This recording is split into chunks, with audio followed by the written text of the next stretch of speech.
There is a quiet moment that comes just before we speak, before we react, before we make a choice. It's a small pause, so brief that most of us miss it. But inside that pause, there is more power than we usually realize.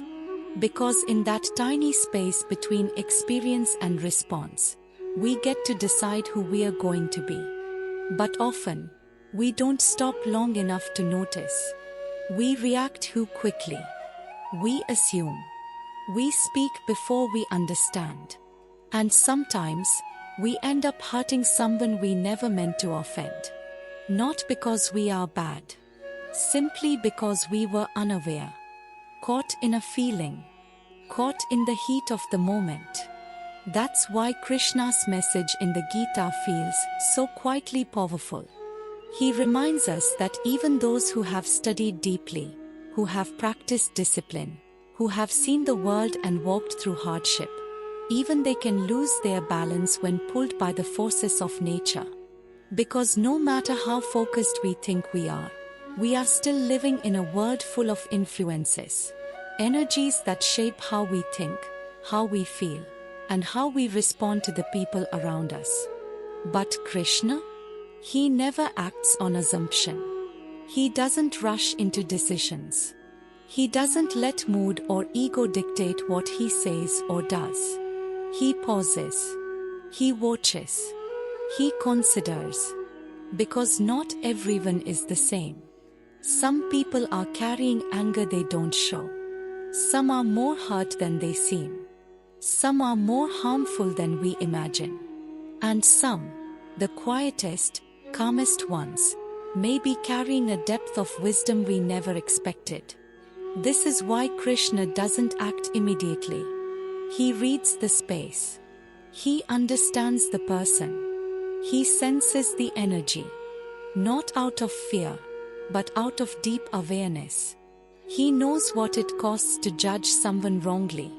He knows that even unintentional harm can create karma that takes years, or even lifetimes, to unravel. So he doesn't rush. He thinks before he speaks. And that's not hesitation. That is spiritual intelligence. Because the moment you learn to observe rather than assume, to listen rather than label, something inside you changes. You begin to see what lies beneath people's actions. You start noticing the difference between someone who is rude because they are arrogant, and someone who is sharp because they are afraid.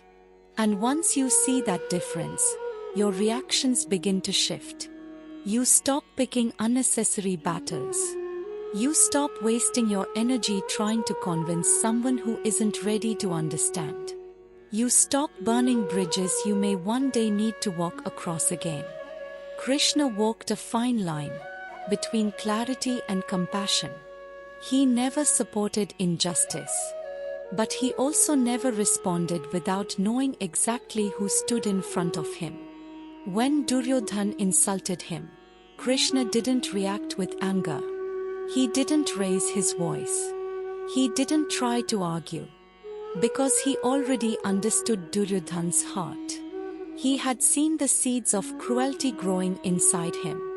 And since he knew that, he didn't waste his time trying to fix what wasn't open to change. But with Arjuna, the response was different. Krishna stayed close. He explained. He guided. He offered truth. Not because Arjuna was perfect, but because Arjuna was sincere. He was confused, but still open. That's what real discernment looks like. Knowing when to speak, when to stay silent, when to engage, and when to walk away. Often, we make painful mistakes because we expect others to think the way we do. We assume they feel the same things, value the same things, and when they don't, we feel hurt, or we hurt them in return. But Krishna's wisdom begins where assumption ends. He never treated everyone the same. He met people where they were. He saw their history, their patterns, their nature, and he responded not with judgment, but with awareness. Because spiritual love isn't blind. It's clear. It sees honestly and chooses kindness anyway. So next time you feel that need to respond sharply, to prove a point, or to punish someone for what they've said, pause for a moment. Not to avoid the situation, but to understand it better. Ask yourself, who are you really speaking to? Are they reacting from truth or from fear? Is this someone you need to challenge, or someone you need to step away from? And most of all, are you responding from your present clarity or from your past pain? Because every time you choose awareness over reaction, you break a cycle. You end a pattern before it repeats again. And you shift from being controlled by emotion to being guided by consciousness. Even Krishna, with all his wisdom, all his power, never rushed. He waited. He listened. He felt beyond the words. Not because he needed more time, but because he respected the weight of every action.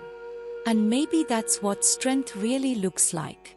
Not rushing because you are angry, not speaking just because you can, and not letting someone else's chaos decide your response. There is no honor in hurting someone just because you had the chance. There is no wisdom in winning an argument that never needed to happen. And there is no strength in proving someone wrong if it costs you your peace. So walk slower. Speak softer. Choose more carefully. Because sometimes, the most spiritual action you can take is no action at all. Just observe. Just breathe. Just stay still. And let your understanding become your protection. The world doesn't need more loud voices or fast answers. What it needs is quiet clarity, the kind that watches, the kind that understands, and the kind that only moves when it's truly needed. That's how Krishna moved. And that's how we remember who we truly are.